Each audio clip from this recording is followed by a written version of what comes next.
Ok. Donc, les nations et leurs armées vont sentir réellement que leur temps est terminé. Il y a un événement qui va s'arriver. Frère, la façon dont nous lisons les prophéties, là, et ils comprennent ça aussi. J'aimerais vous amener à comprendre une chose. Quand le Christ Jésus est né, ce n'est pas les scribes et les pharisiens qui sont venus révéler à Pilate la naissance du Messie. C'était des mages. Voilà, à Hérode. C'était des mages qui sont venus dire, nous sommes venus adorer le roi qui vient de naître. Il dit, quel roi? Il dit, non, il y a un roi qui vient de naître à Bethléem. Mais qui vous a dit ça? Nous avons vu son étoile et nous avions suivi. Donc, il y a des savants, des rois de ce monde qui suivent les prophéties, frères, qui savent qu'il y a des événements qui vont arriver.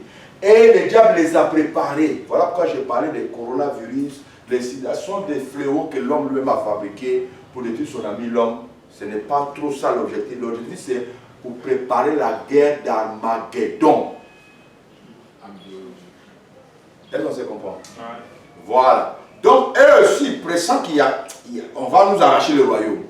Donc, eux veulent régner à perpétuité. C'est comme ça, vous voyez, quand un mandat d'un président arrive à la fin, surtout en Afrique ici, il ne fait pas partie. Il ne fait pas la constitution. Voilà. Il ne fait pas partie, il va créer une situation. Non, il y a surtout le coronavirus, la Côte d'Ivoire. Quand on regarde bien l'affaire des Côte d'Ivoire, encore flou. Le coronavirus, ce n'est pas encore fini. On est déjà arrivé dans 1004. Non, 1077. 1077. Il y a eu 73 nouveaux cas hier. Voilà, 1077. Ça, c'est Côte d'Ivoire est champion. 1077. C'est là, ils sont délités pour que ça aille comme ça jusqu'à. Si on ne fait pas attention, dans notre nation, ça va finir ici, là, ça va rester jusqu'à octobre. En fait, juste pour dire que la même manière, elle résiste, ne veut pas quitter au pouvoir. C'est comme ça aussi les nations ne vont pas vouloir laisser le contrôle de la terre. Or, Christ est déjà investi. C'est ici que le verset a dit, ça y est, ça n'est fait. On ne peut rien continuer. C'est fini. Il n'y a pas de marche arrière. Il est investi, c'est fini. Donc ça veut dire qu'ils seront surpris cette année. Oui, ils seront surpris parce qu'ils ne savent pas à quel moment il va sortir. Mais ils savent qu'il va venir. Mais à quel moment ils ne savent pas. Mais ils se sont déjà apprêtés pour aller déjà sur l'île d'Armageddon. Ça, nous allons voir la bataille là, le samedi qui vient. On est d'accord? Le samedi qui vient, nous allons détailler la bataille d'Armageddon. La Bible nous explique le lieu et comment ça va se passer. Les fléaux qui vont frapper des chevaux, qui vont frapper les militaires. Comment ça va se passer dans leurs bouches, dans leurs yeux. La Bible a défini tous ces détails-là. Et nous allons voir comment le Christ va descendre et la porte qu'il va prendre pour faire son entrée. C'est là que nous allons boucler. Les samedis prochains, on va boucler. Je ne vais pas vous surcharger pour continuer jusque là-bas. Ça serait une surcharge dans vos têtes. Donc retenez que Christ vient d'être investi. Maintenant, il commence à préparer son armée à les descendre. Alors maintenant, nous allons dans Apocalypse chapitre 19. Regarde maintenant, Jean voit quoi. Allez, verset 11. Apocalypse 19, verset 11. Puis je vis le ciel ouvert. Ah, maintenant Dieu fait quoi? Il ouvre le ciel. Waouh! Frère, quand tu es ici, là, tu vois le ciel en haut. Là. Oh my God! Ah! Ils vont sentir que non, il y a quelque chose qui vient de se produire. Il dit, j'envoie le ciel ouvert. Il voit quoi? Parut un cheval blanc. Ah, parut un cheval blanc. Vas-y. Celui qui le montait s'appelle fidèle et véritable. Voilà. Or, nous avons vu qu'il y avait un cheval blanc. Déjà à partir de l'ouverture du premier saut. Est-ce que vous comprenez un peu? Mais lui, bizarrement, ces chevaux-là, c'est comme de la nourriture. On dit ça, c'est bonne nourriture. Au fur et à mesure, ça reste là, midi, ça commence à devenir autre chose. Ça change de couleur et puis jusqu'à le soir, c'est 4 heures, c'était pas vrai. Voilà. Pour dire que ce n'est pas bon cheval là. Il a commencé blanc, à un moment donné, lui-même, il commence à devenir rouge, verdâtre, et puis il devient noir. Il dit non, ça ce n'est pas lui. Parce que si c'était lui, il allait toujours rester blanc. On est d'accord? C'est comme véritable l'or. Si on veut prouver véritable l'or, on va gratter, ça arrête toujours l'or, ça brille toujours. Mais l'autre là, on met comme ça, là, on porte et ça commence à devenir autre chose, les trucs commencent à quitter, ça devient pâle. C'était pas l'or, c'était l'or plaqué. C'est comme ça le cheval là, quand il a commencé, il était blanc. Il dit, ça ce n'est pas Jésus, ce n'est pas le cheval de Christ. Ah oui, c'est le Christ. Un moment, il devient rouge. Je dis, oh. Voilà. Mais lui, il va rester blanc. Donc, le ciel, j'ai vu le ciel ouvert. Et voici parler de cheval blanc. Vas-y. Celui qui le montait s'appelle fidèle et véritable. Et il juge et combat avec justice. Ses yeux étaient comme une flamme de feu. Sur sa tête étaient plusieurs diadèmes. Il avait un nom ainsi. Vous voyez, sur sa tête, il y avait plusieurs diadèmes. C'est le couronnement qu'il a reçu. C'est ça le règne qu'on lui a donné. Il lui a dit, il est le roi de roi. C'est ça veut dire plusieurs diadèmes. C'est-à-dire, il est le roi des rois. Personne ne va le visiter. Le roi des rois, on parle ici, là, ce n'est pas il est le roi des nations. Non. Toi et moi, nous serons des rois dans son royaume. Parce qu'il a dit que nous allons régner avec lui. On est d'accord? 2. Lui, il sera le roi de tous ces rois-là. Quand Christ viendra, ça ne serait pas la présidence. Non, on parlera du royaume. Le royaume de Côte d'Ivoire. Dirigé par le roi Adambé Miracle. Et alors, Adambé va composer son gouvernement. Voilà. Donc le premier ministre sera toujours un enfant de Dieu. Lui aussi fait son gouvernement, ainsi de suite. Voilà. Là, vous passez dans. Il y aura des contrôles, il n'y aura pas de musique païenne qui va jouer dans les maisons, c'est interdit. Il n'y aura pas boire de il n'y aura pas de c'est interdit. Tout sera contrôlé par les enfants de Dieu. Je mettrai des verges de fer pour pète les nations. On continue la lecture.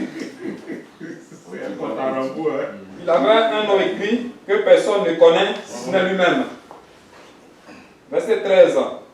Et il était revêtu d'un vêtement teint de sang. C'est-à-dire ici, on nous décrit la personne qui est sortie ou bien qui est apparue par le cheval blanc d'abord, avant de parler des autres. On nous donne d'abord les détails de la personne, comment elle était habillée, comment elle était assise sur le cheval. Ok? Vas-y. Son nom est la parole de Dieu. Son nom est la parole de Dieu. Depuis longtemps, on l'a prêché. Maintenant, on a compris son nom est la parole de Dieu. Or, l'autre n'avait pas le nom. C'est plus tard. Il a eu les noms. Les noms, c'était quoi?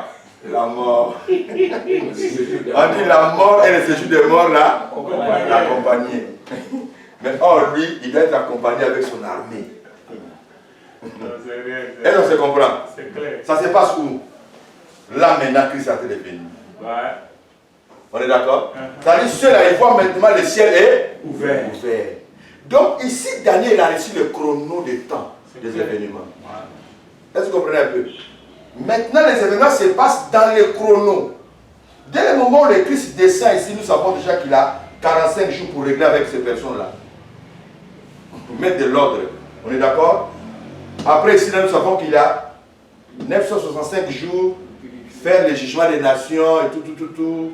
Et puis, mettre son gouvernement sur pied, fini, il sanctifie les temples. Allez, millénium commence. C'est ce que Daniel, Dieu lui a donné ce chrono-là, qui doit nous servir de paramètres. C'est pour t'amener aussi à comprendre. Il y a des événements, les gens disent, oh, vous avez entendu en 2012, on dit que décembre, c'était quel théâtre il y aura la fin du monde. Quand tu connais déjà les prophéties, tu vas savoir que fin du monde, ce n'est pas maintenant, ce n'est pas possible. Parce que nous avons encore les événements qui doivent se dérouler. Est-ce qu'on se comprend? Quand tu connais la prophétie, tu sais que non, il y aura tel événement, ce n'a pas encore eu lieu. D'abord, il n'y a pas quoi, il y a l'enlèvement. Le règne de Christ n'a pas encore commencé. Christ n'est pas encore venu. En même temps, fin du monde. Non. La fin du monde aura lieu quand on va finir avec les Satan, les diables. À ce moment-là, Christ va mettre fin après le jugement dernier. Là, maintenant, on parlera de l'éternité après. On est d'accord? Maintenant, on continue le verset 14. Qui l'accompagne maintenant? Les armées qui sont dans le ciel armées qui sont dans le ciel le suivaient. Les suivaient. Or, l'autre, c'était le séjour des morts qui l'accompagnaient. Mais ici, c'est les armées qui sont dans les cieux, frères, l'accompagner. C'est-à-dire le ciel devient vide. Tout le monde descend maintenant sur la terre. Frère, la force céleste, le Créateur lui-même, il descend. Toi, tu vas dire quelle âme. C'est-à-dire, c'est comme, vous voyez les fourmis, non? Frère, quand tu rentres dans le milieu des fourmis, ça pique, hein? Ah ouais. On est d'accord? Mais quand toi tu es seul, tu regardes les fourmis, tu les vois comment? Petit. Petit. Mais elles te voient comment? Grand. Les fourmis te voient comme éléphants. Hein? Peut-être plus grand que l'éléphant. Parce qu'ils sont petits. Avec ton pied seulement, si tu prends comme tu peux tuer comme les fourmis qui sont en mille. Hein? Près de 1000. Hein. Les fourmis qui sont entassées là, qui prennent ton pied là, qui fait comme ça, tu peux tuer combien? 2. Plusieurs. Donc quand tu fais les Français comme ça, puis tu les tues. C'est comme ça. Toi qui vas les aider, ils te voient petits. Son fils, les bombes, les trucs là. Christ voit ça comme les petits pistolets en plastique et puis on fait. Tout ça, ils sont en train de se fatiguer là. Alors on dit les armées qui l'accompagnaient, les suivaient. On dit quoi? Le suivait sur des chevaux blancs, Ah! revêtus de fin lin blanc pur. Voyez? Frère, ici, ce n'est plus l'affaire de mystère. Pourquoi? Oh, ce n'est pas affaire spirituelle. Oh non, ici Jésus va venir, mais spirituellement. On a laissé faire le spirituellement, là, c'est fini ici. Les choses deviennent matérielles, physiques et visibles. Voilà pourquoi Jésus avait déjà averti à tout le monde. Nous allons encore une fois lire Luc chapitre 24, 21, verset 27. Non, prends d'abord Apocalypse là. Apocalypse 1, verset 7. Apocalypse 1, verset 7. Regarde ce que la Bible nous dit. Voilà. Christ ne vient pas spirituellement. Christ vient physiquement. Tout est le verra. Regarde ce que la Bible nous dit. Apocalypse 1, verset 7. Voici, il vient avec les nuées et tout œil le verra. Ah, voici, il vient avec les nuées et tout est le verra. Vas-y. Même ceux qui l'ont percé. Même ceux qui l'ont percé. Et toutes les tribus de la terre se lamenteront à cause de lui. Voilà. On dit tout est le verra. Ça ne sera pas une histoire invisible. Oh non, vous avez parlé, quand vous parlez le retour de Jésus va venir. Vous pensez que c'est comme ça, il va venir comme ça. Non. Jésus viendra seulement, vous allez dire que le royaume de Dieu au milieu de vous. Il sera déjà là. Non. Jésus a déjà averti à partir de Luc. Nous allons prendre ça maintenant. Luc 21. Nous allons verset 27. Tu vois? Jésus savait qu'il y aura des faux Christ qui vont apparaître. Vous dites que non, voilà le Christ qui est apparu ici. Voilà, moi je suis le Christ. D'ailleurs, on en a plusieurs dans notre temps. On en a plusieurs. En tout cas, chaque nation a son Christ. Quoi. Côte d'Ivoire, il peut avoir peut-être 4 ou 3. Ah, voilà. Donc, il y en a plein ici. Il y a d'autres qui sont connus, qui ne sont pas connus. En tout cas, chaque nation a son Christ. Luc 21, verset 27. Lis. Luc 21, verset 27. Alors on verra le Fils de l'homme venant sur une nuée avec puissance et avec une grande gloire. Quand ces choses commenceront à arriver, redressez-vous et levez vos têtes, parce que votre délivrance approche. Ok. Amen. Amen. Voilà. Je crois qu'il n'est pas dans Matthieu, il a dit ça, Matthieu 24 là. Si quelqu'un vous dit que Christ est ici, n'y allez pas. Christ va apparaître comme l'éclair, comme le soleil en plein jour. Et vous allez le voir. Qui veut dire tout simplement que ça ne serait pas un événement spirituel. Ça serait un événement physique. Pour une première fois, on voit le corps céleste qui descend du ciel pour descendre sur la terre. Et c'est de là, nous allons parler maintenant la guerre d'Armageddon.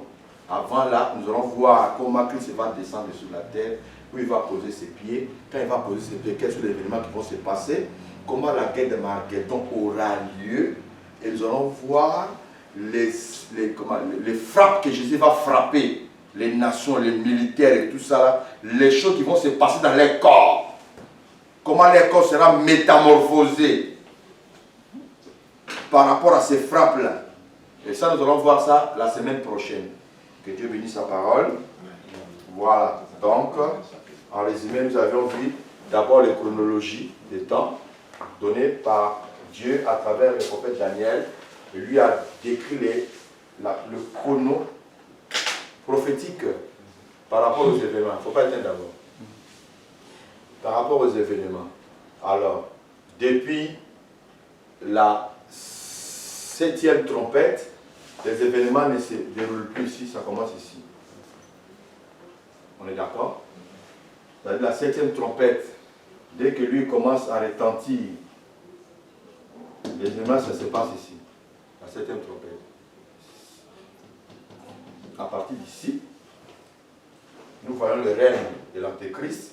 On lui ajoute 30 jours. Et là, Christ doit intervenir.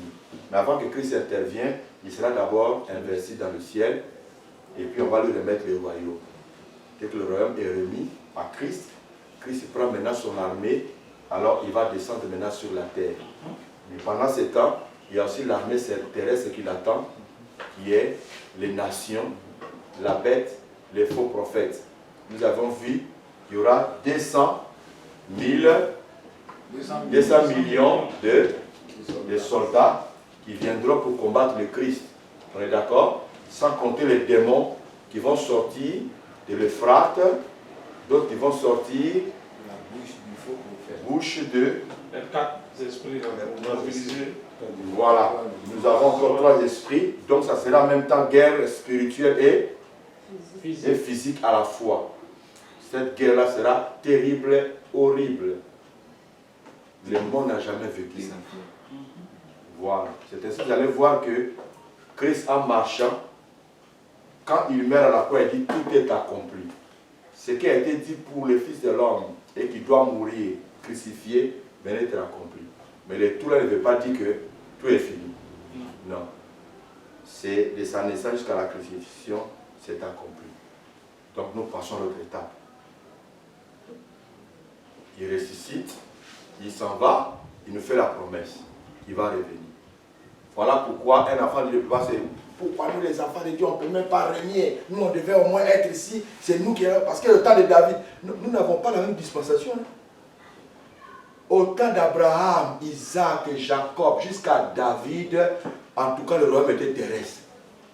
On ne parlait pas du royaume des cieux. On ne parlait pas de l'éternité. À leur temps, mangeons, buvons, car demain, nous mourrons. Donc frère, tu dois lutter pour avoir l'argent sur la terre, pour avoir les biens sur la terre. Et c'est comme ça que les gens se sont investis pour être riches et ainsi de suite. Mais quand Christ arrive, il change la dispensation. Il commence à prêcher le royaume des cieux est proche. Que servait-il un homme de gagner tout ce monde si tu es bien si perd son âme? Cherchez vraiment le royaume de cieux. Le reste vous sera donné par-dessus. Christ est venu renverser la tendance. Et vous allez remarquer que les apôtres de Jésus, personne n'a parlé de sa richesse. Personne. Pierre, par contre, lui qui avait ses plantations, ses terres, il a suivi Jésus, arrivé au moment où il se rend compte que, oh, c'est quoi la prophétie? J'ai tout abandonné, elle dit, attends.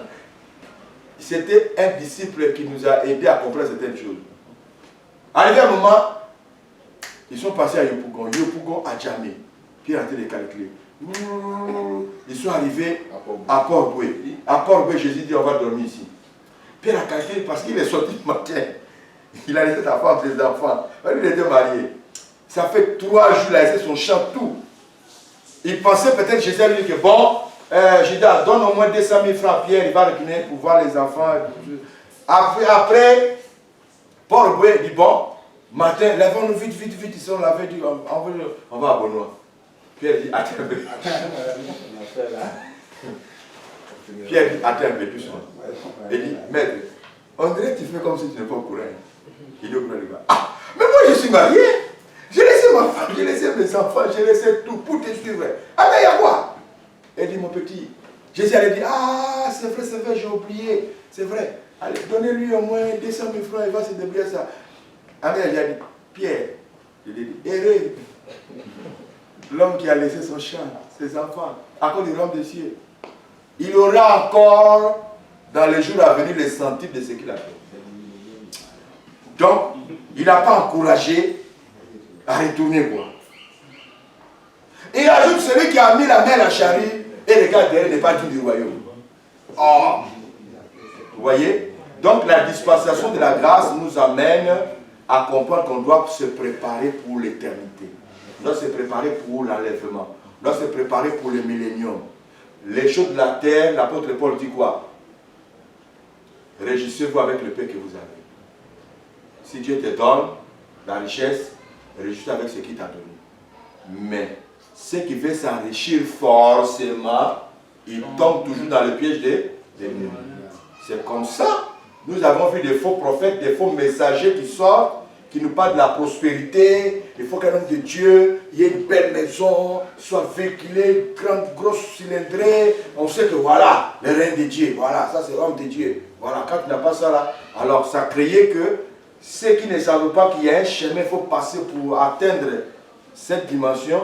Ils voient l'autre en train de rouler des grosses cylindrées qui a commencé hier avec Jésus. Le temple climatisé, il approche, il dit quel est ton secret? Il dit, ah mon ami, secret là c'est profond. Hein? Toi tu peux. Il dit, je peux. Tu peux, oui. Ok, demain il faut t'apporter. Il va se rendre compte qu'on va au cimetière, ils sont devant les sirènes des eaux. Or, ce chemin-là, dès que tu as commencé, dès que tu es rentré, on appelle ça chemin de non-retour. Si tu veux faire retour, là, soit c'est ta mort, ou alors c'est ta famille. Donc, il vaut mieux ne pas commencer. Juste pour dire que la dispensation a changé. Il n'y a aucun apôtre de Jésus qui nous apparaît ses richesses. Si tu analyses bien, tu vas voir que les apôtres sont morts mais pauvres. Hein? Personne. Paul pourrait dire que non, j'ai laissé tant de biens. Mais aujourd'hui, il y a des pasteurs qui prêchent leurs chaussures, qui prêchent leur habillement, ils prêchent leur maison, ils font la publicité. Est-ce qu'on se comprend un peu? Voilà. Donc on n'est pas même chose que les David. On n'est pas même chose. Parce que leur terre n'était pas l'assurance qu'il y aura la vie éternelle. Parce que le prix de la rédemption n'était pas encore payé. Est-ce qu'on se comprend? Donc il n'avait pas cette assurance-là. C'est comme ça, chacun pourrait prendre plusieurs femmes. Parce qu'on ne sait jamais. Mangeons, buvons, réjouissons-nous pendant que nous sommes en vie. Parce qu'après la mort, il n'y a plus l'avenir. Voilà l'état comment il voyait. Mais Christ arrive, il dit, celui qui croit en moi vivra, quand même il sera mort.